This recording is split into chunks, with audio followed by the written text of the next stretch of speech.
ഞാൻ നേരെ വയനാട്ടിലേക്ക് പോയാണ്. വയനാട്ടിലേക്ക് ചെല്ലുമ്പോഴും സ്ഥലം മാറുന്നേ ഉള്ളൂ, പക്ഷേ വാർത്തയ്ക്ക് ഒരു മാറ്റവുമില്ല. കാരണം വയനാട്ടിലെ വീണ്ടും പുലിയുടെ ആക്രമണം ഉണ്ടായിരിക്കുന്നു എന്നുള്ളതാണ്. കബനിഗിരിയിൽ ഒരു ആടിനെ പുലി കൊന്നു, മറ്റൊരാടിന് പരിക്കേറ്റു. പനച്ചുവട്ടിൽ ജോയിയുടെ ആടുകളെയാണ് പുലി ആക്രമിച്ചത്. ഈ മേഖലയിൽ കഴിഞ്ഞ ദിവസവും പുലി വളർത്തുമൃഗങ്ങളെ ആക്രമിച്ചിരുന്നു.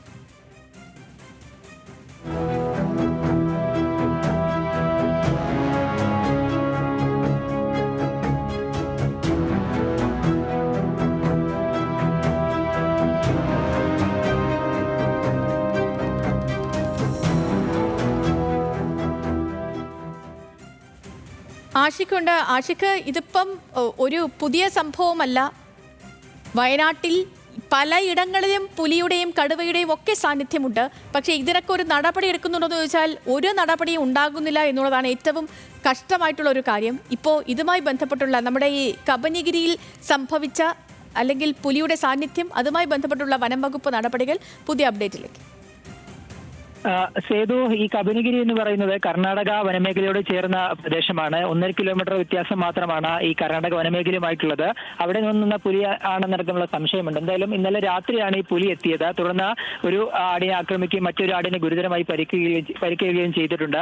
ഇതിന്റെ പ്രധാന പ്രശ്നം എന്ന് പറയുന്നത് കഴിഞ്ഞ തിങ്കളാഴ്ച മുതൽ ഈ പുലിയുടെ സാന്നിധ്യം ഈ മേഖലയിലുണ്ട്. തിങ്കളാഴ്ച മുതൽ പല വളർത്തുമൃഗങ്ങൾ, പ്രത്യേകിച്ച് വളർത്തു നായകളെ അടക്കം പുലി ആക്രമിക്കുന്ന ഒരു സാഹചര്യം ഉണ്ടായിരുന്നു. പക്ഷേ ഇതൊന്നും വനവകുപ്പ് ഗൗരവത്തിലെടുത്തില്ല.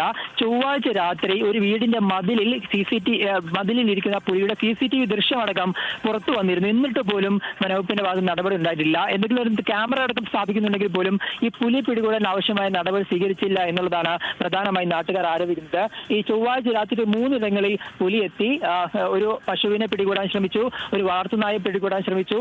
മൂന്നാമതാണ് ഈ നമ്മളിപ്പോൾ CCTV ദൃശ്യങ്ങളിൽ കാണുന്ന ജോയിയുടെ വീട്ടിലെത്തി അതിനെ മതിലിൽ നിൽക്കുന്ന ഒരു ചിത്രം പുറത്തു വന്നിട്ടുള്ളത്. വലിയ ഭീതിയാണ് പ്രദേശവാസികൾക്കുള്ളത്. കാരണം 3 ദിവസം തുടർച്ചയായി പുലിയുടെ സാന്നിധ്യം വരുന്നു. വലിയ രീതിയിൽ ഈ വളർത്തുമൃഗങ്ങളെ ആക്രമിക്കുന്നു, എന്നിട്ടൊന്നും നടപടി സ്വീകരിക്കുന്നില്ല. ഇന്ന് വീണ്ടും ഈ പുലി ഈ വളർത്തുമൃഗത്തെ ആക്രമിച്ചതിന് പിന്നാലെ തന്നെ വനവകുപ്പ് എത്തി പരിശോധന നടത്തിയിട്ടുണ്ട്. ഇതിൽ കൂടടക്കം സ്ഥാപിക്കുമെന്ന നാട്ടുകാർ ആവശ്യപ്പെടുന്നു. പക്ഷേ അതൊരു ഉറപ്പ് നിലവിൽ നൽകിയിട്ടില്ല. അവിടെ പരിശോധന നടത്തി തുടർ നടപടി സ്വീകരിച്ച ശേഷം കൂടടക്കം സ്ഥാപിക്കാമെന്നാണ് അറിയിക്കുന്നത്. ഇന്നലെ നമ്മൾ കണ്ട ഒരു കാഴ്ച വളരെ വേദനാജനകമാണ്. അത് സുൽത്താൻ ബത്തേരിയിലായിരുന്നു. സുൽത്താൻ ബത്തേരിയിൽ ഇത്തരത്തിൽ ടൗണിൽ പോലെ പുലി ഇറങ്ങി അതിന് കൂടുവെക്കണമെന്ന് അവർ ആഴ്ചകളായി ആവശ്യപ്പെടുന്നു. എന്നിട്ട് കൂട് വെച്ചില്ല. തുടർന്ന് നഗരസഭ കൗൺസിലർമാർ, ഭരണപക്ഷ കൗൺസിലർമാരും പ്രതിപക്ഷ കൗൺസിലർമാരും എല്ലാം ഉൾപ്പെടെ ഇന്നലെ ഫോറസ്റ്റ് ഓഫീസിൽ സമരം നടത്തിയിട്ട് പോലും ഉച്ചയോടെ മാത്രമാണ് അവർ കൂടുവെക്കാനുള്ള ഉത്തരവിറക്കിയത്. 3 മണിക്കൂറിലും ജനപ്രതിനിധികളടക്കം ഈ ഓഫീസിൽ വെയിറ്റ് ചെയ്യിപ്പിക്കുന്ന ഒരു സാഹചര്യം ഉണ്ടായത്. ഇങ്ങനെ വലിയ രീതിയിൽ വനവകുപ്പ് ഇത്തരത്തിൽ കൂടടക്കം സ്ഥാപിക്കുന്ന നടപടിയിൽ വലിയ ലാഘവത്തോടു കൂടിയാണ് പെരുമാറുന്നത് എന്നുള്ളതാണ് വയനാട്ടിൽ നമുക്ക് പറയാനുള്ളത്. എന്തായാലും വലിയ പ്രതിഷേധം ഇതിന്റെ ഭാഗമായിട്ട് വരുന്നുണ്ട്.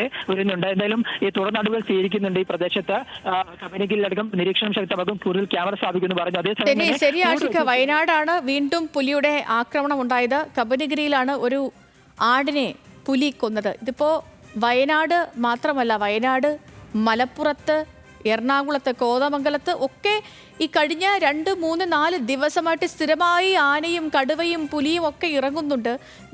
വീട്ടിൽ വളർത്തുന്ന മൃഗങ്ങളെ കൊണ്ടുപോകുന്നുണ്ട്.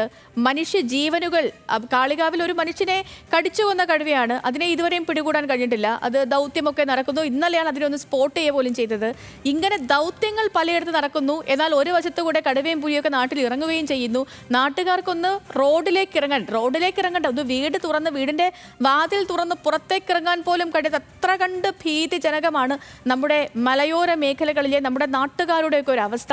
ഇത്രയുമൊക്കെ സംഭവങ്ങൾ ദൃശ്യങ്ങൾ സഹിതം പരാതിപ്പെട്ടിട്ടും ഒന്നനങ്ങാൻ പോലും വനം വകുപ്പ് തയ്യാറാകുന്നില്ലെന്ന് പറഞ്ഞാൽ ഇവിടുത്തെ വനം വകുപ്പ് എന്ത് ചെയ്തുകൊണ്ടിരിക്കുകയാണ് എന്നുള്ളൊരു ചോദ്യം മാത്രമേ ഉള്ളൂ. ഇതൊക്കെ പറയാമെന്നല്ലാതെ ഇത് ആര് കേൾക്കേണ്ടവരൊന്നും കേൾക്കുന്നില്ല എന്നുള്ളതാണ് ഏറ്റവും സങ്കടപ്പെടുത്തുന്ന കാര്യം, പ്രിയപ്പെട്ടവരെ.